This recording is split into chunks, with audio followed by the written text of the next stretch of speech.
প্রশাসন আর পুলিশ দিয়ে ভোট করিয়েছে তৃণমূলের গুন্ডারা। বাংলার যা পরিস্থিতি আছে, এই পরিস্থিতি হচ্ছে একদম তৃণমূলের বিসর্জনের পরিস্থিতি। এবার লড়াইটা পশ্চিমবাংলায় বিজেপির সাথে তৃণমূলের শুধু নয়, আসল লড়াই হচ্ছে বাংলার মানুষের সাথে তৃণমূলের, সর্বভারতীয় দল।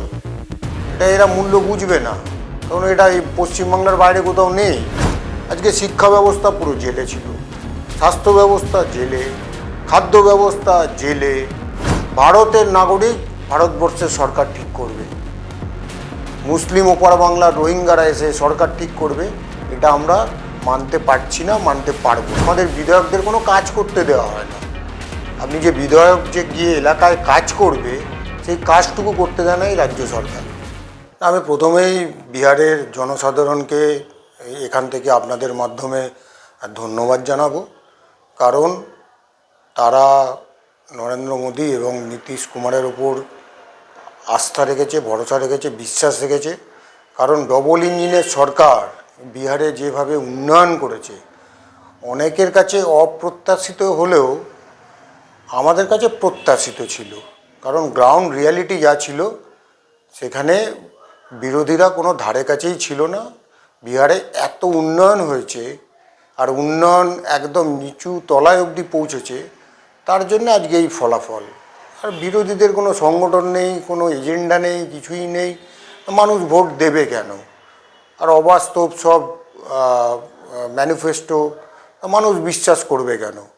তাই জন্যে মানুষ দুহাত ভরে ভারতীয় জনতা পার্টি বা এনডিএকে দুহাত ভরে আশীর্বাদ করেছে। নাচতে না জানলে উঠোন ব্যাকা, একটা কথা আছে জানেন তো? তা সেই যারা নাচতে জানে না তাদের কাছে সব উঠোনই ব্যাকা হবে।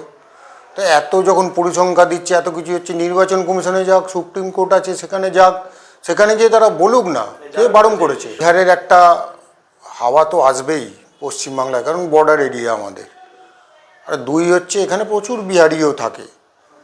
আর তিন হচ্ছে বাংলার যা পরিস্থিতি আছে, এই পরিস্থিতি হচ্ছে একদম তৃণমূলের বিসর্জনের পরিস্থিতি।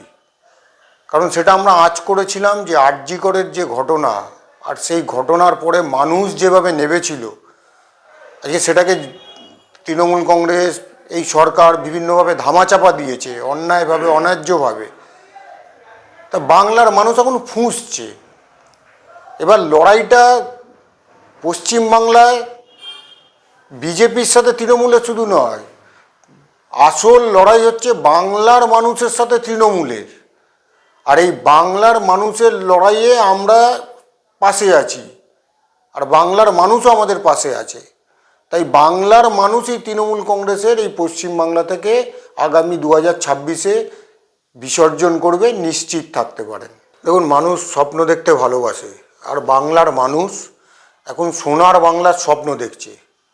এক সময় মমতা ব্যানার্জির হাত ধরে পরিবর্তন এনেছিল, কিন্তু 15 বছর ধরে বাংলার মানুষ দুঃস্বপ্ন দেখে আসছে এই তৃণমূলের হারমাদদের, এই তৃণমূলের সিন্ডিকেট বাহিনী, এই তৃণমূলের ধর্ষকরা, এই তৃণমূলের শিক্ষা থেকে আরম্ভ করে স্বাস্থ্য ব্যবস্থা, যেখানে দুর্নীতির চূড়ান্ত জায়গায় পৌঁছে গেছে, এখানে গণতন্ত্র নেই, বিরোধীরা রাজনীতি করতে পারে না। এসব দেখে দেখে মানুষের দুঃস্বপ্ন হয়ে গেছে। আর তাই মানুষকে স্বপ্ন দেখাচ্ছে হচ্ছে বিজেপি সোনার বাংলার স্বপ্ন। আর ঠিক একইভাবে যেরকম বিহার দেখেছেন, হরিয়ানা দেখেছেন, মহারাষ্ট্র দেখেছেন, বাংলাতেও সেই একইভাবে বিপুলভাবে মানুষ পরিবর্তন করে তৃণমূলের বিসর্জন করবে, নিশ্চিত থাকতে পারেন। আমি বারবার যে কথাটা বলছি, বাংলার লড়াই হচ্ছে তৃণমূলের সাথে বাংলার সাধারণ মানুষের। বাংলার মানুষ লড়ছে তৃণমূলের সাথে। আর মানুষ যখন রাস্তায় নামে, তখন দেখেছেন কত দেশ বিদেশ, কত কিছু সব পরিবর্তন হয়ে বিসর্জন হয়ে গেছে। তাই এখানে তো বাংলায় এবার মানুষ রাস্তায় নেমে গেছে, আর তাদের সাথে বিজেপি আছে। তাই এটা তো একদম পরিবর্তন বা বিসর্জন তৃণমূলের অবশ্যম্ভাবী। এ তো দেয়ালে লেখা দেখতে পাচ্ছি আমরা। একটার পর একটা ঘটনা যদি আপনাদের বলি, তাহলে আপনারা বুঝতে পারবেন, পরিষ্কার হয়ে যাবে চিত্রটা। তাই যারা বলে বেড়াচ্ছে, তারা পিঠ বাঁচাতে বলে বেড়াচ্ছে, তাদের কর্মীদের আশ্বস্ত করার জন্যে যে না, আমরা আবার সরকারে থাকবো, কারণ তাদের কর্মীরাই সব বসে যাচ্ছে ধীরে ধীরে। কর্মীদের আবেগকে, কর্মীদের উচ্ছ্বাসকে আপনি চেপে রাখতে পারবেন? আর আমরা জাতীয় দল, সর্বভারতীয় দল, এটা এরা মূল্য বুঝবে না, কারণ এটা এই পশ্চিমবাংলার বাইরে কোথাও নেই। আমাদের একটার পর একটা জায়গায় সাফল্য আসে, আমাদের কর্মীরা উজ্জীবিত হয়, আমাদের কর্মীরা প্রেরণা পায়, আমাদের কর্মীরা শিক্ষা নেয়, আর তারপরে একটা একটা করে রাজ্যে আমরা জয়লাভ করি।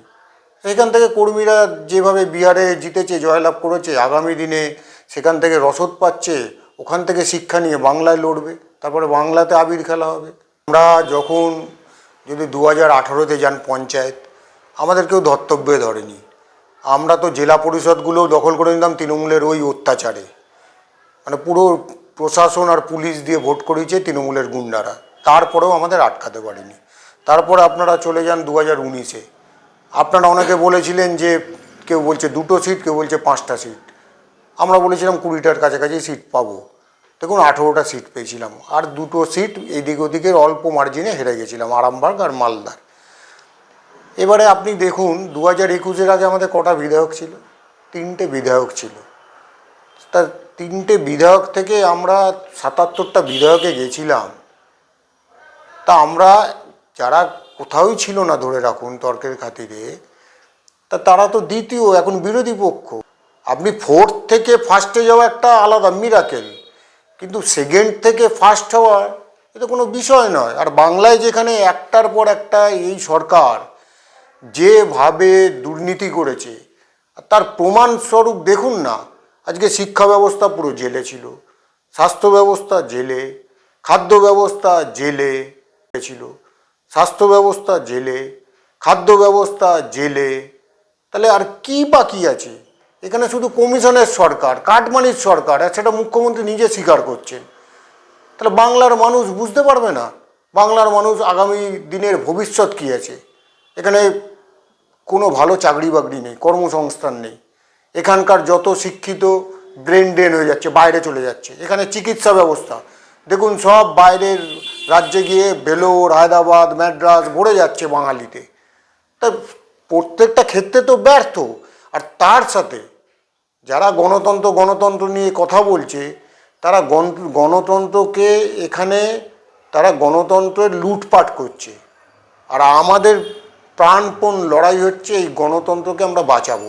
পশ্চিমবাংলায় আমরা গণতান্ত্রিক শাসন ব্যবস্থা প্রতিষ্ঠা করব, এটাই আমাদের প্রতিজ্ঞা। আর এটা আমরা করে ছাড়বো।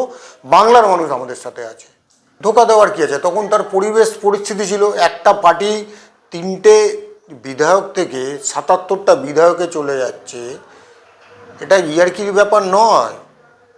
আপনাকে অ্যানালিসিস করতে হবে। আর আমরা সেই সময় যে পরিস্থিতিতে ছিলাম, বাংলার মানুষ যেভাবে আশীর্বাদ করেছিল, আমরা দেখেছিলাম যে আমরা সরকারে যাচ্ছি। 200 পারের যে স্লোগান দেওয়া হয়েছিল একদম বাস্তব ছিল। এবার সবসময় যে স্লোগান দিলেই সবসময় যে সেটা সফল করা যাবে এরকম নাও হতে পারে। আরে আজকে হলো না কালকে হবে, কি অসুবিধা আছে? তখন আমাদের পরিবেশ পরিস্থিতি সব কিছু দেখে আমরা বুঝেছিলাম যে আমরা সরকার গঠন করার দিকে এগিয়ে যাচ্ছি। আমরা 3টের থেকে 77 গেছি, তাহলে আমরা 200 পার কেন দেখতে পাবো না? না, প্রত্যেক রাজ্যের আলাদা আলাদা নির্বাচনের স্ট্র্যাটেজি হয়, প্রত্যেক রাজ্যে আলাদা আলাদা নির্বাচনের ইস্যু থাকে। তা বিহারের নির্বাচনের ইস্যু কি এখানে বাংলায় নির্বাচনের ইস্যু হবে? বিহারে আমরা শাসন ব্যবস্থায় ছিলাম, আর এখানে তৃণমূল কংগ্রেস শাসন ব্যবস্থায়। তা ইস্যু তো কখনো এক হতে পারে না। যারা বলছে তা ডেফিনেটলি, কারণ ওখানে যেভাবে উন্নয়ন করেছে, যেভাবে একটার পর একটা প্রকল্প করেছে, তার সুফল তো মানুষ পেয়েছে। আর সেই সুফলের প্রতিফলন হয়েছে ভোট বাক্সে, তাই জন্যই জিতেছে। একদিকে কেন্দ্র, একদিকে রাজ্য, ডবল ইঞ্জিন। আর সেই ডবল ইঞ্জিনের ভরপুর তারা সুযোগ সুবিধা পেয়েছে, তাই জন্যই তারা ভোট দিয়েছে, তাই জন্যই বিজেপিকে এইভাবে ব্যাপকভাবে জিতিয়েছে। এসআর একটা নন ইস্যু, এটা তৃণমূলকে একটা অক্সিজেন দিয়েছে। এসআর কি বিজেপির কাজ না বিজেপি করছে? হ্যাঁ, তা এসআর হলে জিতবো, তো তার মানেটা কি? এসআর নির্বাচন কমিশন যদি সঠিকভাবে করে, যেটা বিহারে করেছে, পশ্চিমবাংলায় হতে দিচ্ছে না। তাই জন্যই বলছে এখানে মৃত ভোটার, এখানে শিফটিং ভোটার, এখানে ওপার বাংলার যারা অনুপ্রবেশকারী, যারা মুসলিম, আমি বারবার করে বলছি, যারা রোহিঙ্গা, তারা অবৈধভাবে এসে পশ্চিমবাংলায় ভোটার লিস্টে নাম তুলে নিয়ে ভোট দিচ্ছে, সরকার পরিবর্তন করছে, তা তাদের নাম তো বাদ দিতে হবে। তারা তো অবৈধ ভোটার। তা তাদের নামটা যদি বাদ না দেন তাহলে তো তৃণমূলে ভোট পড়বে, সেই ভোটগুলো শাসক দল ভোটগুলো পাবে। তা সেই ভোটগুলো কাটুক না। তো এসআইআরের কাজটা যদি সঠিকভাবে হয়, নির্বাচন কমিশন যদি সঠিকভাবে করতে পারে, তাহলে সেটাই তো আমাদের বক্তব্য, যে ওইটাই যদি না থাকে তা তো তৃণমূল এমনিই আদমরা হয়ে গেল। এসআইআর হলেই যে জিতবো এটা নয়, এসআইআর আমাদের বিষয় নয়, এসআইআর নির্বাচন কমিশনের বিষয়। ভোটার লিস্ট, আমাদের বক্তব্য ভালো করে শুনুন, যারা ভারতবর্ষের নাগরিক নয়, যারা অবৈধ অনুপ্রবেশকারী রোহিঙ্গা রয়েছে, যারা অবৈধ মুসলিম অনুপ্রবেশকারী, যারা আমাদের দেশে ভোট দেওয়ার তো দূরস্থ, এখানে থাকারই অধিকার নেই, আমাদের লড়াই তাদের বিরুদ্ধে। আমরা বলছি যে ভোটার লিস্টটা পুরো একদম স্বচ্ছ থাকুক। ভারতের নাগরিক ভারতবর্ষের সরকার ঠিক করবে, মুসলিম ওপার বাংলার রোহিঙ্গারা এসে সরকার ঠিক করবে, এটা আমরা মানতে পারছি না, মানতে পারবো না। সব কিছুই গুরুত্বপূর্ণ। বাড়ি বাড়ি তো আমাদের নেতারা সবাই যায়, আমাদের, আপনি হয়তো দেখতে পাচ্ছেন না, আমিও তো বাড়ি বাড়ি যাই, সব জায়গায় পাড়াতে রোজই কথা বলছি, বাড়ি বাড়ি যাচ্ছি, বিভিন্ন জায়গায় জেলাতে আমরা যাই, বিভিন্ন বুথে যতটা পারি যাই। এটা তো হয়েই থাকে, এটা নতুন কিছু নয়। আর শুধু এসআইআর নিয়ে জিতবো এরা মতো বিষয় নয়। আমরা তো একবারও বলছি না, আমরা একবারও বলিনি যে এসআইআরটাই হচ্ছে সব। আমরা বলছি স্বচ্ছ ভোটার লিস্ট করুন, তাহলে তৃণমূল আদমরা হয়ে যাবে। তারপর বাংলার মানুষ তো তৈরি হয়ে আছে বাকিটা করার জন্যে। আমি তো তৃণমূলের একটার পর একটা এমএলএ এমপিদের নাম বলে দিতে পারি, শত্রুঘ্ন সিনহা, কীর্তি আজাদ, ইউসুফ পাঠান, কাকে দেখা যায়? একটা লোক দেখতে পাবেন? এগুলো তৃণমূলের সব মাথা ফাঁদ, এইসব করে কোনো লাভ হবে না। আমাদের বিধায়করা যথেষ্ট অ্যাক্টিভ, আমাদের বিধায়কদের কোনো কাজ করতে দেওয়া হয় না। আপনি যে বিধায়ক যে গিয়ে এলাকায় কাজ করবে, সেই কাজটুকু করতে দেয় না এই রাজ্য সরকার। আর তারপরে যখন বিধায়করা যখন এলাকায় এলাকায় ঘুরবে, তখন এইসব ফাঁদ পাতবে, মানুষকে ভুল বোঝাবে। এবারে পশ্চিমবাংলার যে ভোটের লড়াই, এ লড়াই বাংলার মানুষের সাথে তৃণমূলের লড়াই। আর আমরা নিশ্চিত মানুষ যেদিকে আছে জয় সেদিকে আছে, আর এই মানুষের সাথে আমরা আছি। বিজেপি সংঘবদ্ধ আছেই বলে এই লড়াইটা দিতে পারছে, এবং আগামী দিন বিজেপি সংঘবদ্ধ হয়ে ময়দানে নামবে এবং তৃণমূলকে বিসর্জন দেবে। এটাই হচ্ছে ভবিতব্য এবং ভবিষ্যৎ বাংলার।